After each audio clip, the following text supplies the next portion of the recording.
አንድ ነገር ልንገርህ፣ እመነኝ፣ በደንብ ስማኝ። አንድ ነገር ልንገርህ፣ አንተ የአባቴ ብሩክ ትጸልያለህ፣ በጠላት ላይ ትከብዳለህ። ትጸልያለህ፣ በአጋንንት ላይ ትከብዳለህ።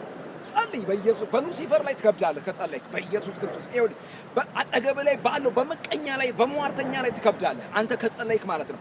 አንተ ከጸለይክ እግዚአብሔር ከአንተ ሳይድ ነው የሚቆመው። ከዚያም በኋላ በጠላቶች ላይ ትከብዳለህ። ጌታ ለዘላለም ይባረክ። በመጽሐፍ ቅዱስ ውስጥ የጸለዩ ሰዎች ከብደዋል።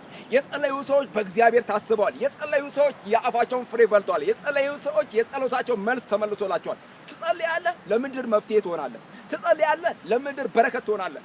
ትጸልያለህ፣ በእግዚአብሔር ቤት ትወድቃለህ። እግዚአብሔር አምላክ ይኸውልህ በአንተ ሳይድ ይሆናል። ይኸውልህ በአንድ በኩል የመጣ ጠላት ዝም ብሎ እግዚአብሔር ከአንተ ጋር ከመሆኑ የተነሳ ዝም ብሎ ይሸሻል። በኢየሱስ አይረግ በኢየሱስ ክርስቶስም ይኸውልህ ከአንተ ጋር እግዚአብሔር ከመሆኑ የተነሳ ክፋትን አይናገርም። ጸልይ ብቻ፣ የጸለየ ሰው ያሸንፋል። ይኸውልህ ሙሴ ጸልዮአል በምድረ በዳ ላይ ታላቅ ነገር እግዚአብሔር አድርጎለታል። አምላካችንም ጌታችንም መድኃኒታችንም ኢየሱስ ክርስቶስም ጸልዮአል በምድረ በዳ ላይ። ይኸውልህ ዲያብሎስን አሸንፎታል በኢየሱስ ክርስቶስ። የጸለየ ሰው በዘመናት መካከል ድላማ ነው። የጸለየ ሰው በዘመናት መካከል ውጤታማ ነው።